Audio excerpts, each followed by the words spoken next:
Hibernian versus Clydebank is a fixture that in years gone by would not have been out of place in the top flight of Scottish football. This weekend, however, it's top tier versus sixth tier in the Scottish Cup as the Bankies look to write another chapter in their storied but sometimes troubled history.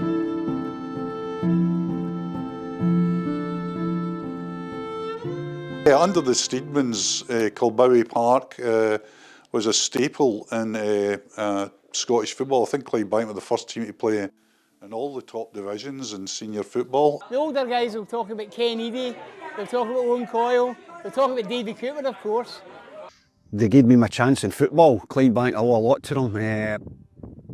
You know, the players, the experience, going down to Kilbowie was fantastic. I mean, Kilbowie, that was just one of those stadiums and one of those grounds that was distinctive. People can say distinctive covers a multitude of sins, but it was one of those stadiums that was always fascinating to go to. It had a social club there where you could sit, and some people did sit and not go out and watch the match. Big Jim Gallagher in goals, club legends, Jim Fallon, Jerry Ronald, and of course, guy I still play with to this day in charity matches, Jerry McCabe.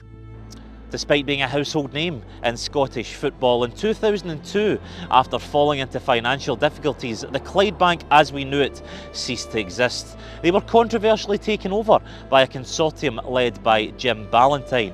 Ballantyne looking to resurrect Airdrie United, he failed in his attempt to make a team from scratch from the town and took Clydebank, moved them east and called them Airdrie United. And this is a club that through the years had so many ups and downs, had so many mergers. There was even a case at one time that they might go and play in Dublin, would you believe?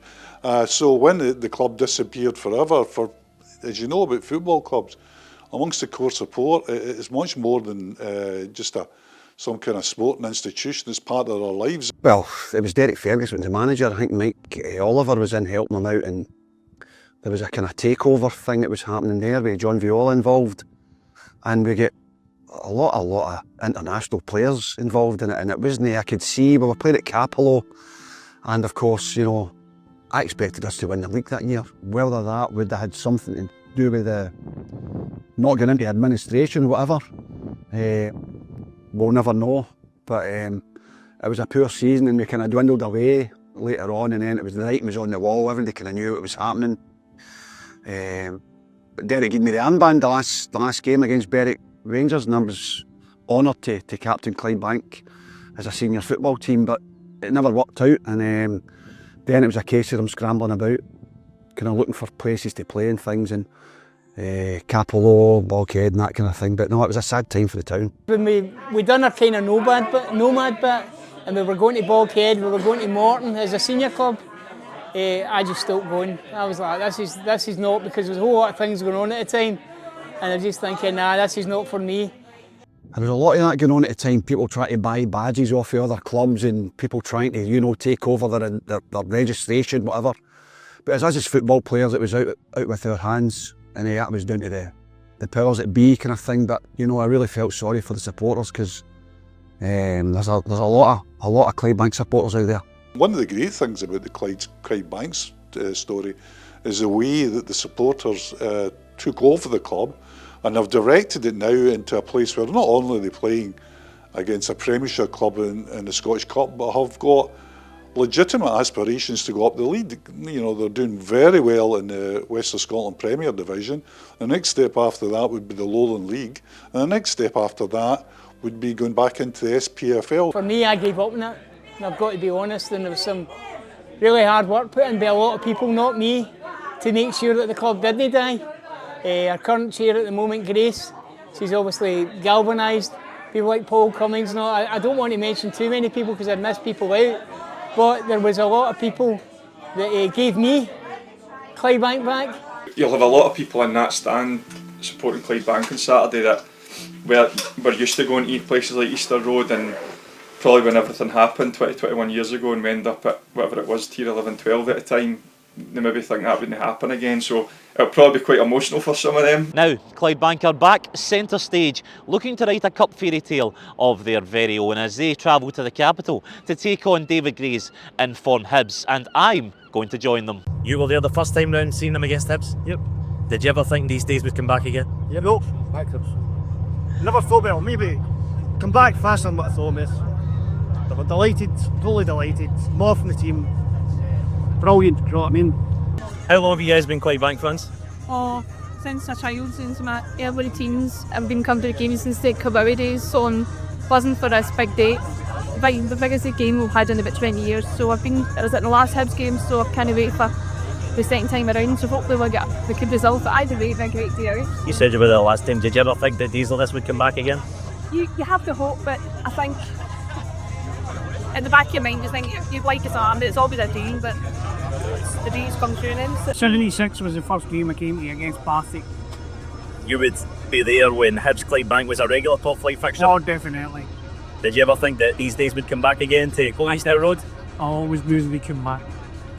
And they've come back brilliant. Always had that faith that Clydebank would restore to this level again? Oh, definitely. The work that's been put in to get the club going with all these good people, it was always going to happen. Day has come, and God bless the Bankies.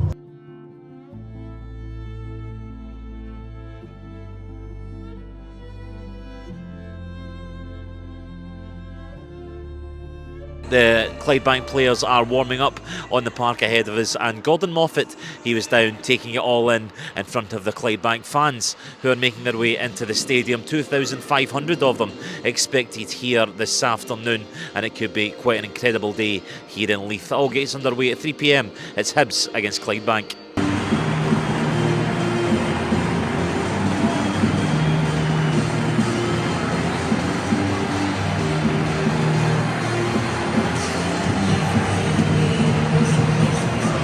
Time here at Easter Road, and it's finished Hibs 3, Clydebank 0, and it's David Gray's men who will progress to the next round of the Scottish Cup after a very professional win over their 6th tier opponents here today. The 2,500 travelling Bankies fans filled out the away end, but they've seen their team get off to the worst possible start, falling behind after just 2 minutes. Junior Hoylett's ball across the box was turned home by captain for the day, Martin Boyle. With a score at 1-0 at the break, there was still optimism amongst the Bankies fans that they could perhaps mount a comeback, but that was dashed minutes after the half-time, just as Hibs had done in the first half. 30 seconds after the break, they made it 2-0. Josh Campbell on at half-time found Rudy Molotnikov at the back post, and he doubled the host advantage. 15 minutes later, and Hibs had a third. Martin Boyle drilled his effort home from just inside the box to make it 3-0. It's been 25 years since these Clydebank fans came here to Easter Road, and they'll be certainly proud of the performance that their team put in this afternoon, although they'll be hoping not to wait too long for another big day out. My only wee regret is just we didn't give them that big moment, a goal, which I was desperate to do, as were the players. I was disappointed with that, but over the piece, they were fantastic, and we obviously spent a wee bit of time with them there, and the guys had their families over for pictures and that. I had a proud day to lead the club out, and to see that kind of support we had. It was amazing. Obviously they stuck with us through the whole game and after the game as well. They've had a great day, and I think it's proud to see how far the club's come.